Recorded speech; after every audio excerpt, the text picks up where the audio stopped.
10,000 سال، 20,000 سال، 50,000 سال، کتنی ہی دیر تک یہ دنیا رہے، لیکن ایک دن یہ دنیا ختم ہو جائے گی۔ اور دنیا تو ہزاروں سالوں میں ختم ہوگی، لیکن ہماری اور آپ کی زندگی صرف 60-70 سال میں ختم ہو جائے گی۔ اس لیے دنیا کے اندر انسان جس مصیبت میں گرفتار ہوتا ہے وہ مصیبت ہمیشہ نہیں ہے، اور آخرت کی جو مصیبت ہے وہ مصیبت بڑی دردناک ہے، بڑی خوفناک ہے، اور اس مصیبت سے اللہ اکبر چھڑانے والا کوئی نہیں ہے۔ میرے آقا صلی اللہ علیہ وآلہ وسلم کے دیوانوں، اچھی طرح یاد رکھو، اگر دنیا کے اندر اللہ نہ کرے کوئی بندہ مصیبت میں پھنس جائے اور کوئی بندہ مصیبت کا شکار ہو جائے تو کبھی دوست بچانے کے لیے آ جاتے ہیں، کبھی بھائی بچانے کے لیے آ جاتے ہیں، بلکہ اللہ اکبر اس دنیا میں دین سے دوری کے باوجود، انسانیت سوزی کے باوجود، لوگ انسانیت سے بھی کوسوں دور ہو چکے، اس کے باوجود اب بھی دنیا میں اتنی ہمدردی ہے۔ اگر رستہ چلتا ہوا مسافر کوئی مصیبت میں مبتلا ہو جائے، کوئی مصیبت میں گرفتار ہو جائے، تو راستہ چلتے ہوئے لوگ ہی کم سے کم اس کی مدد کے لیے حاضر ہو جاتے ہیں، اس کی امداد کے لیے حاضر ہو جاتے ہیں۔ اس کے باوجود بھی انسان مصیبتوں سے کتنا گھبراتا ہے۔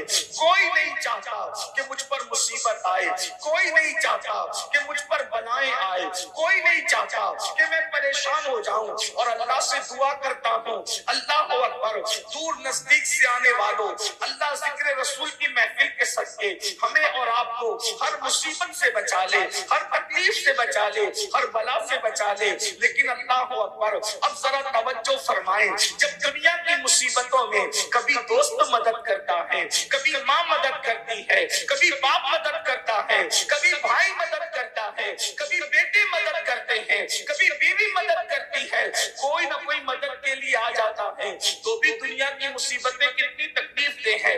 مثال کے طور پر اللہ نہ کرے اگر کسی کی کمر میں درد شروع ہو جائے تو کیا وہ بیٹھ سکتا ہے؟ نہیں بیٹھ سکتا۔ سر میں درد ہونے لگے تو انسان تڑپنے لگتا ہے۔ اللہ نہ کرے بچھو کاٹ لے تو انسان تڑپنے لگتا ہے۔ اللہ نہ کرے سانپ ڈس لے تو انسان بلبلانے لگتا ہے۔ یہ دنیا کی مصیبتیں ہیں، لیکن اس کا جو ہے وہ علاج بھی ہے۔ انجیکشن لگا دو درد چلا جائے گا، دوا دے دو تکلیف دور ہو جائے گی۔ لیکن اب آئیے میرے آقا صلی اللہ علیہ وآلہ وسلم کے دیوانوں، آخرت کی مصیبت کیا ہے؟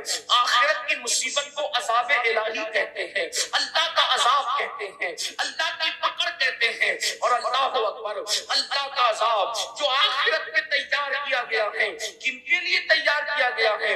قرآن کہتا ہے ان الفجار لفی جحیم، جو اللہ کے نافرمان ہے، فاسق و فاجر لوگ ہیں، اللہ نے ان کے لیے جہنم تیار کر رکھا ہے۔ اور اللہ اکبر یہ جہنم کیا ہے؟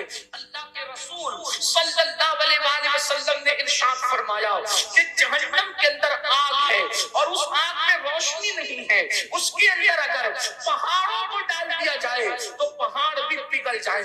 تھوڑی دیر کے لیے تصور کریں، یہ کسی خطیب کی گفتگو نہیں، یہ کسی ادیب کی ادبی جواہر پارے نہیں، یہ کسی مقرر کی تقریر کی جولانیاں نہیں، بلکہ یہ اس رسول کا فرمان ہے جس کے کہنے پر ہم نے اللہ کو ایک مانا ہے۔ یہ اس رسول کا فرمان ہے جس کے کہنے پر ہم نے قرآن کو اللہ کی کتاب مانا ہے۔ تھوڑا تصور کرو، اندازہ کرو میرے بھائیوں اور بہنیں موجود ہیں تو ان کی بھی توجہ۔ اللہ اکبر جس جہنم کے اندر پہاڑ بھی پگھل جائیں، پتھر نہیں بلکہ پتھروں کا مجموعہ، پتھروں سے بنے ہوئے پہاڑ بھی جس جہنم کے اندر پگھل جائیں گے، اس جہنم کے اندر میرا اور آپ کا کیا حال ہوگا؟ اللہ رب العزت سے دنیا کی مصیبتوں سے چھٹکارے کے لیے دعا مانگنے والوں، دنیا کی مصیبتوں سے ڈرنے والوں، ذرا تصور تو کرو، ذرا گمان تو کرو، جس میں پہاڑ پگھل جائیں گے اس میں انسان کی پوزیشن کیا ہوگی، انسان کی ہڈی اور چمڑی کا حال کیا ہوگا؟